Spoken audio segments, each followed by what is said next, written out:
Welcome back to the WSBC podcast. My name is Daniel Lewis, and I'm the worship leader at Wakulla Springs Baptist Church. We're joined today, as always, by our pastor, Dr. Randy Creel. You want to go ahead and give us a recap of Sunday's message to get us into today's podcast? Sure, I'd be glad to. We're heading towards the cross and Easter, so there's only a few weeks left between now and Easter.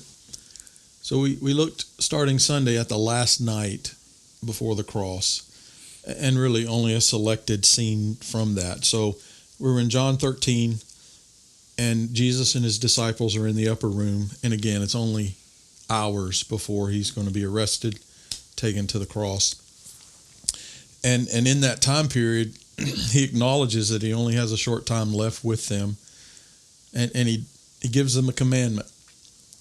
A new commandment I give to you, that you love one another as I've loved you, that you also love one another. By this will all men know that you're my disciples, if you have love for one another.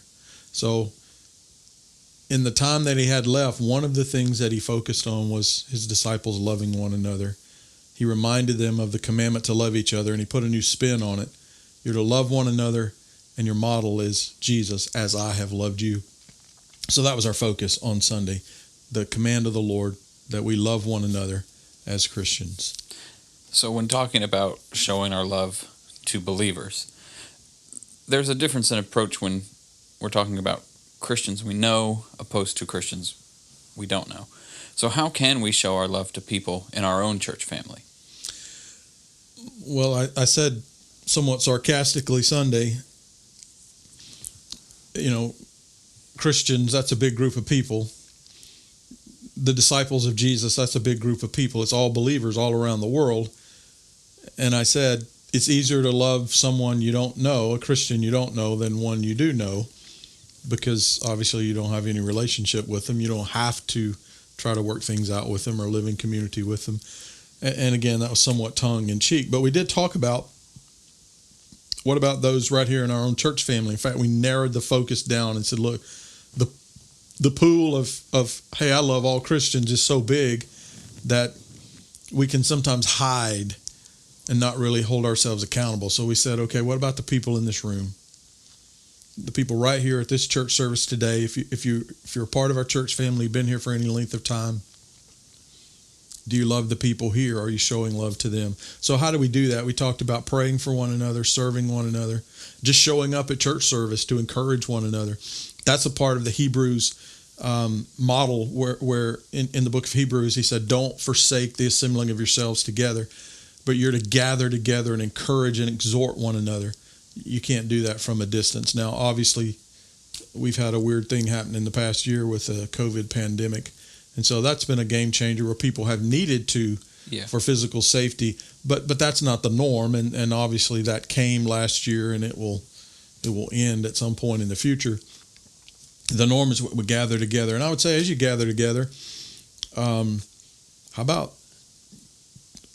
coming a little early, looking around, trying to meet someone you don't know, try to know their name, know who they are, hang around afterwards maybe and try to meet some people.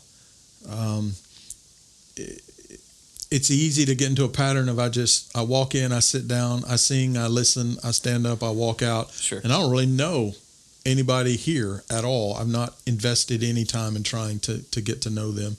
So I think that's a way you can show love. Get to know someone and show an interest in them. Some of the negatives, like I think, don't gossip about each other. When there are issues, deal with them in person and in a loving, kind way. So those are just some ideas on how we can show love for each other within our own church family. So some of those are like active, do this, reach out, and some of those are maybe refrain from doing these certain things that are easy to do. On the other end of that, how can we show love to believers that we haven't met before? Well, that one, some people might think, well, that's impossible. If I've never met them, how am I going to show love for them? Well, we know that there are Christians in other countries that are persecuted. One of the emphasis at certain times of the year is to pray for the persecuted church. People in China, people in Iran, people in Saudi Arabia, where they don't have religious freedom and they're really put under the thumbs of the government. we could pray for those people. But hopefully your church has some missions connections in other parts of the world. Like our church has a connection in Haiti.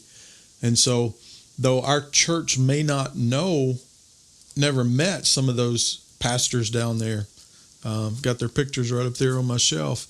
But they hear about them. And so they hear about prayer needs for those people. And they're at certain times of the year given opportunities to give, to help. Our church has never met a church in Bethel community in Haiti, but we have invested $24,000 in rebuilding their church building that was destroyed by a hurricane. I think that's a way that this church family has shown love to that church family, even though only probably 7 or 8 people out of our church have ever met any of the believers from that church and from that community. Just being aware, praying, giving, going and engaging with them in another culture when possible. Those are some of the ways that we can do that. And then I read a story, got an email from a missionary couple. She's been sick. They had to return to the States.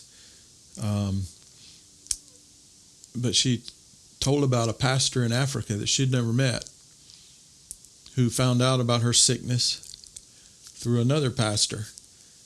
And he prayed for her. I mean, not just once, but they actually filmed him praying for her passionately. And he didn't know it, but they sent it to her.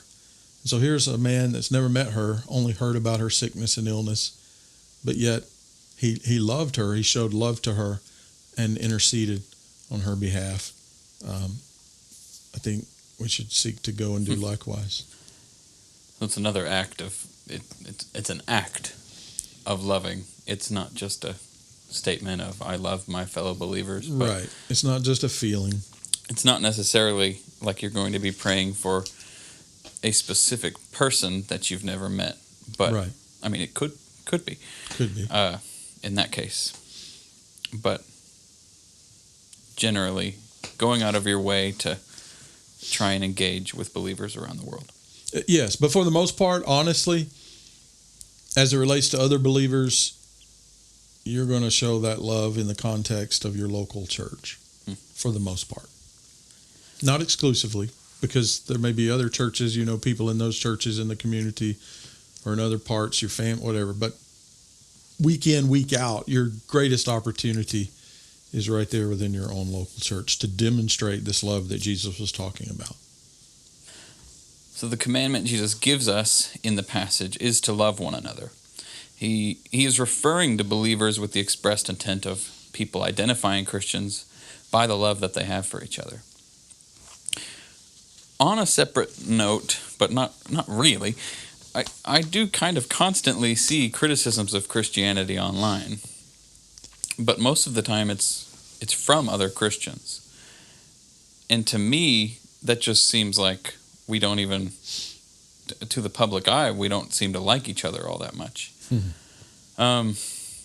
I don't think it's wrong to have a difference in opinion from other Christians, and I think there are adequate ways to express that, but through the lens of something like Facebook, where everything you read is negative, it just seems like attacks.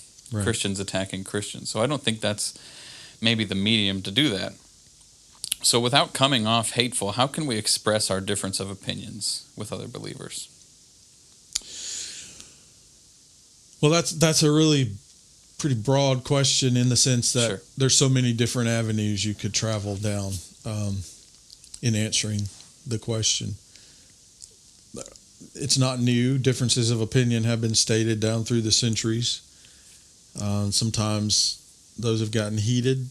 Sometimes they've been, more courteous and more loving, but yet firm. So first of all, it's not a sin to disagree. It's not unloving to disagree with someone. When Peter, when he acted in a way not consistent with the gospel, Paul confronted him to his face in front of everyone. Was that loving? Yes, it was loving to Peter because he was doing the wrong thing. It was loving to the church because they were getting caught up in what Peter was doing. He was leading people astray. And so it was a public sin and it got a public rebuke. That's not unloving to do that. Just the passage from last week, you might, on the surface, think they weren't loving each other at that moment. Right. But I would say, number one, in answering the question, you should ask yourself, if you have a difference of opinion with another believer, do you need to express it? And number two, do you have a right to express it? So again, it depends on what it's about. So I don't have a right just to randomly run around giving my opinion to other believers about this, that, and the other. I mean, I'm a pastor. I speak all the time. But, I mean, sometimes it's best just to hold your tongue and not say anything because it may not be any of your business. And the old thing your mama taught you was, hey, mind your own business, is really good to put in practice. In the book of Proverbs, it says, a man that meddles in a quarrel that's not his own is like a man who grabs a dog by the ears. So you go around grabbing some strange dog by both of his ears and see what happens to you. You're likely to get bitten in the face. Sure. So sometimes we interject ourselves into things when actually we shouldn't say anything. It's none of our business. And we don't have a relationship with those people. We don't have a right to speak into their lives. We've not earned that right. So first of all, be cautious. Do I need to speak here? Am I compelled to speak here? And sometimes you will be. You need to defend the truth or defend the gospel, or maybe you see someone you know and love going the wrong way. You need to speak up. I think how you do that and when you do that's important. Sometimes it's better to do it privately instead of publicly. I would say definitely Facebook or somewhere like that's not the place to do it, because that adds gasoline to the fire. And it should be done lovingly. So Paul wrote, speaking the truth in love. That's the way we do it. We speak the truth. We've got to speak the truth, but we have to do it in a loving way, and in a way that seeks to hopefully to bring healing, to bring resolution, or bring repentance, not in such a way that we're just trying to win an argument with someone. And then you start saying things that can destroy the relationship, but maybe win the argument. I think we need to be cautious there. Again, that doesn't mean we don't speak up or we're shy. It just means, look, everything we disagree with, we don't have to speak to. Yeah. But some things we must. Right. Mm-hmm. So what are some other prevalent things today that prevent Christians from showing love to one another? Well, I don't know if prevent is the word that I would use, but what are some things that are hindrances? I mean, truthfully, it's connection with Christ that enables us to show love to other believers. Because, I mean, if I don't love Jesus, if that's not real in my heart, then I'm not going to love other believers. There may be some that I love, like family members, or some that are like me more, or we have similar interests, but it's going to be like trying to get water out of a dry well. But as the love of Christ, I love him, and that overflows in my heart. It's going to spread out to other believers as well. It's going to flow and bring blessing and refreshing to other believers as well. So that connection with Christ is really important. So if that's missing, or if that's weak, then obviously that's going to hinder me and prevent me from showing love to one another. But I think there's some things in our world particularly that are easy outlets that enable us to be more on the attacking side than on the showing love side. Things like you mentioned Facebook, social media, things like that, where it's easy to hide. You're really not talking to someone face to face. And you say things that you wouldn't really normally say to someone in person. Sure. And I think we know that we're supposed to restrain our tongue. Many proverbs in the Bible about that and commandments. But we need to restrain our fingers too on the keyboard, because it's not a loophole. Yeah, I don't engage in that world deliberately and on purpose. But oftentimes people tell me what they've read there, and it's just hard to believe sometimes. Wait a minute. These are supposed to be two believers. And if you disagree, man, why are you doing that in a public forum like Facebook, where you're tarnishing the name of a church or of a fellow Christian? Go talk to them like the scripture tells us to do. Go in person. I think that, again, it's not a new problem. Way before Facebook, people were doing stuff like that. Sure. But it's just such an easy outlet that it's just like, and even before you think about it, you've posted it, and you can do a lot of harm like that. Well, there's some blinding incentives that go along with it, because you're thinking, oh, I'm a Christian who might maybe believe in something that is a little more worldly. I'm going to make a post about it saying how some Christians are wrong, and I'm going to get a lot of likes from people who might go along with this. And so we see those little things that shouldn't matter. Right. It's just not the place. And again, I'm not saying it's always wrong to post like I disagree. And by the way, if you post something on there and people hammer you over it, you shouldn't cry about it, because you did post it on there. And so you're basically asking for it.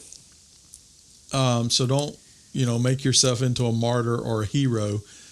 But look, there should be the love of Christ that we have for each other should extend to social media as well.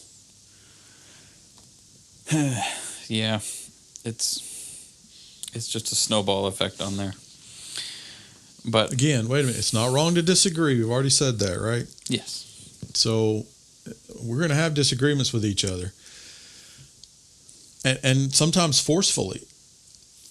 But we just need to make sure that all men know that we're his disciples. They can see it by the love that we have for one another. And I'm not sure that we could always, or maybe even often, win that case in a court of law. Sure. So personally, I have friends in my life that have claimed benefits from living a more independent walk with Christ. They don't really go to church or engage with people in general. However, Jesus giving this commandment seems to put a rather large importance on our relationships with one another. Why is that specifically? Is there such a thing as a loner Christian? Not by choice. So you may be a loner Christian because you're imprisoned for your faith in Iran. You're in an isolation cell. You're not choosing that. It's just forced upon you. Or you may be a shut-in that maybe all your friends at church or the church you were in have passed away, or they're sick too. And maybe even the church you used to attend when you were younger closed down or whatever. So there's nobody there, is what I'm saying. And so, yes, you can walk with Christ in that situation, but it's not by choice that you're not isolating yourself. You've been isolated through a sickness or through whatever. The problem is when you read the Bible, and then specifically when you read the New Testament, there is no such thing as a loner Christian. You won't find that in the New Testament. You just won't. Because in the New Testament, like here, Jesus, he talks about, and he commands us, I give you a commandment that you love one another. Think of all the one another's of the New Testament. How can you one another in isolation? You can't.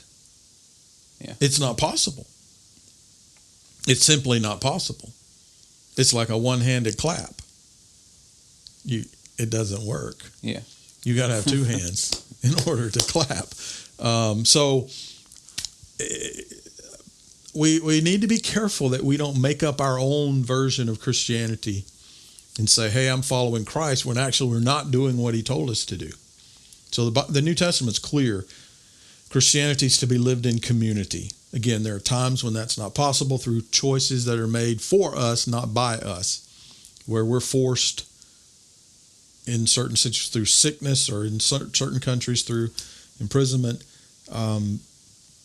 not to be in community with other believers. But,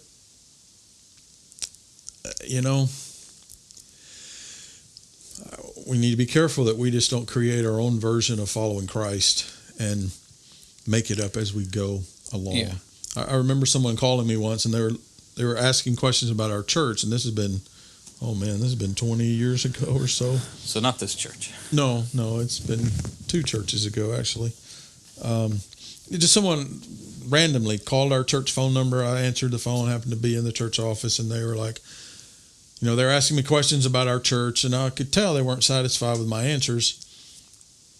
And they were just like, they finally said, look, we just want like a homeschool version of church.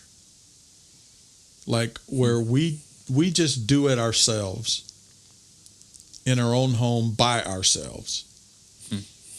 And they weren't talking about, hey, let's do house churches, where they were just talking about, we just want it to be us and nobody else.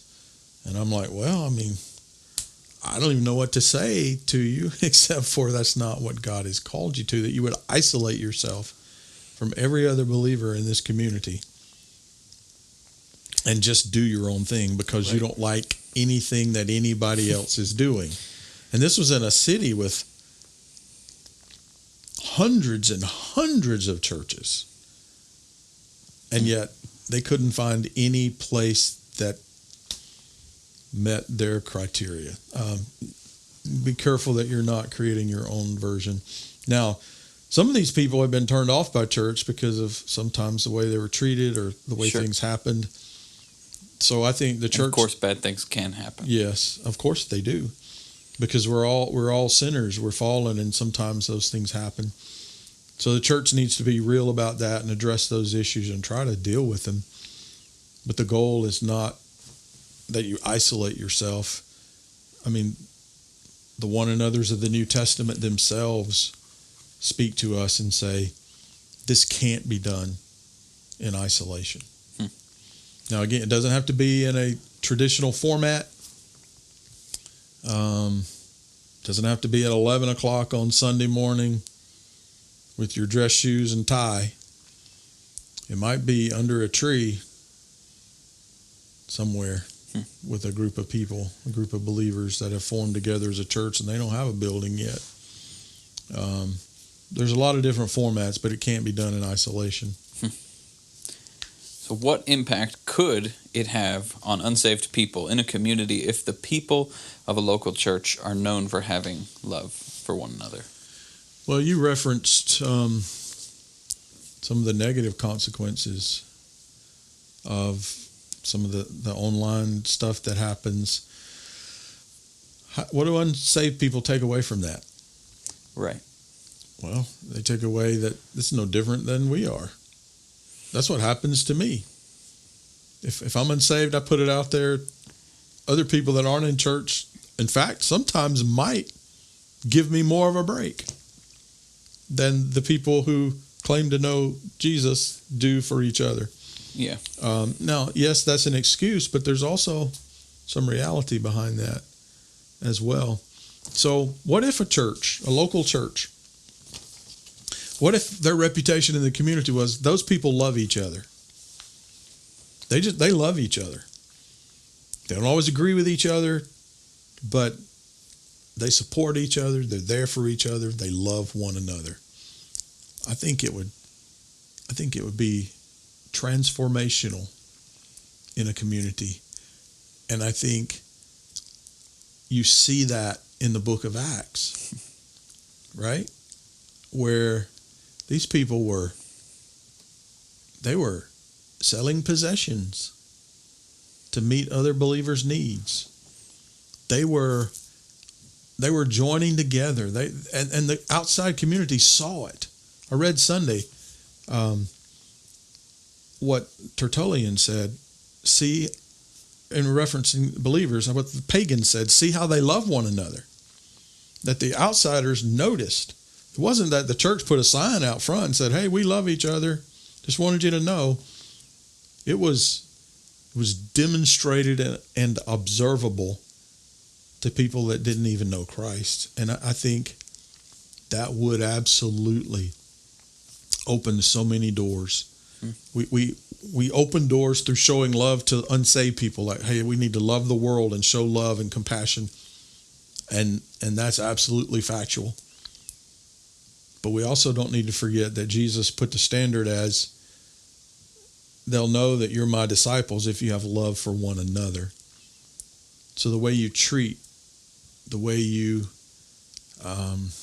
show respect for, the way you honor other believers, even within your own local church community, it verifies or falsifies your profession of faith in Jesus Christ. That was what Jesus said. This is how they'll know.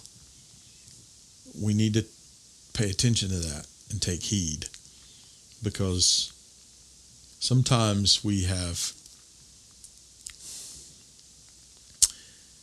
preached a message that God is love, and He is, and that God so loved the world, and He did, and that we love the world, want them to be saved, and we do, but we've undercut it by not demonstrating on a practical level love for one another in our own church fellowships.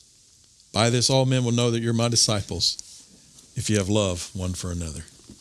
That'll do it for today's podcast. Thank you guys for listening. If you ever have a question, you can go ahead and email us at worship@wsbc.me or send us a form on our website under the podcast tab. But thank you guys for listening. We'll see you next week.